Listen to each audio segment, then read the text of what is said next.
jedhanitti amma haguma achi gara biyyaa deemte gara miila kana fo'atte ta'anii hin beekuuti. Dhufee Leeyman atiif Salim maal walitti qabdanii naan sanaan lakkii Salimiin obboleessa kiyyaa Salim qofaa miti ijoolleen maan hundi isaaniitu an obboleewwan kee feesbuukaa irraa dhimma takka walitti hin qabnu na lakkii mucaan sun baay'ee takka Leeyman tun feesbuuk irraa akka galtu go'a.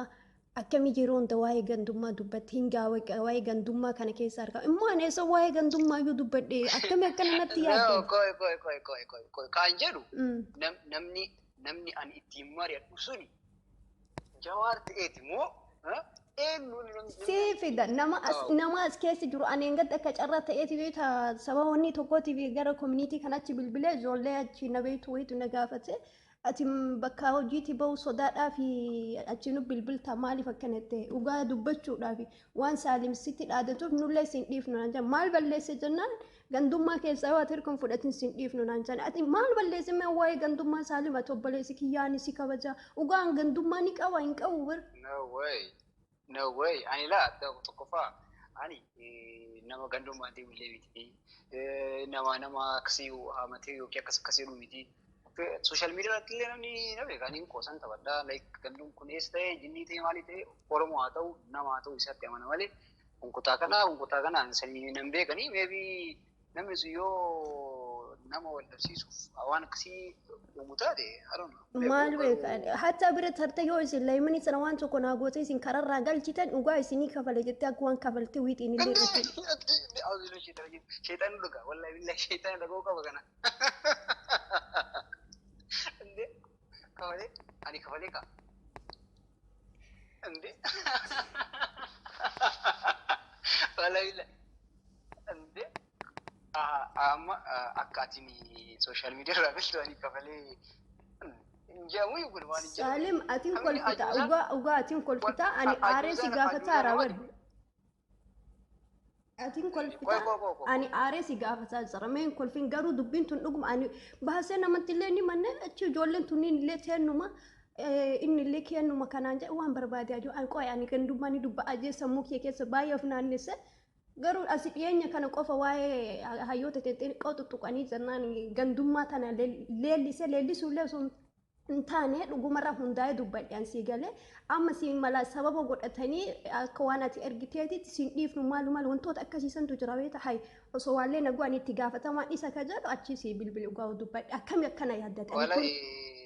ani beeku waruu waan akkasiin jedhaniif illee namni sun yookiin si wajjin haasuu barbaadee ta'a yookiin ammoo wanta inni barbaadanii beeku garuu ani Facebook illee yeroo baay'ee seenuu hin fayyadamu yeroo takka seenee baha waan akkasii ammayyuu guyyaa lama akkas turee seenee waan akkasii malee amma namni akkasii hin jiru jiraate yookiin Nijira engadda guyyaan Facebookiin keessirraa gubataan Facebookii adii si kadhadhisan gaafa san dhufanii akkasumaan jedha immoo si gaafadha soo jedhanillee gidduu san dalagaan hedduu akkanatti adduyamattee waan taate qoome ture gaafadha garuu gurbaa kana waan akkana Saalimiin kanaanuu shakku kolfi kaisaati taphni kaisaati waan akkana natti yaada akkamitti akkana dhabamsiisa yaade hojii bakka hedduu akkana dhagame garuu hin gaafadha hin dhiisu waan kana ta'e har'a somaa nallee qarrabsitu waluma baay'ee si gaafadhe garuu hojiin kun keetii miti ati akkana naaf hin yaadne. Ara wallahi billahi an waan akkana ndee koy ani kajeewu. Anatu bilbilee nama akkana waan akkasii naasu asii jedhullee akkamitti jedhaa moraalii kamiin jedhaa waan akkasii hin jedhu takka lammaffaa immoo abbaan fedhe yoo kutaa fedhe garee yoo kutaa kan jedhe yaaduma isaatti amana yoo nama sanii yaadni sun galee fi ifa ta'ee fi jedhe namni sun kutaa yookiin gandummaadha deemuu danda'a yookiin ammoo waan sun dalaguu danda'a sanitti ni amana haa ta'u garuu namni kun waan kutaa san ta'eef namni kun waan akkas deeggaruuf nama sanii Facebook isaa akkas goonaa yookiin dhaba goonaa waan akkasii afaan kiyaallee hin bahu dogongora yoo akka qoosatti haasee anan beeku ni qoosa yeroo baay'ee qoosaa fi dhugaa yaddaan baafachuu dhabuu danda'anii sirriitti garuu waan akkasii no way yaadamee yoo yaadu jedhamu ani jenne. Ugaa qara baay'ee sirrifadhe amma bagge sirraa baafadhu hundaafiyyuu ani sii miti ijoollee kennu guutuyyuu waan akkanaa natti yaaddan jette sumaan shakkine garuu Saalim irraa waan akkanaa ni dhufti jee baay'ee rifadhe ugaa amma hundumaafiyyuu galatoomii amma YouTube chaanaalii kiyya irratti si affeera jedhe.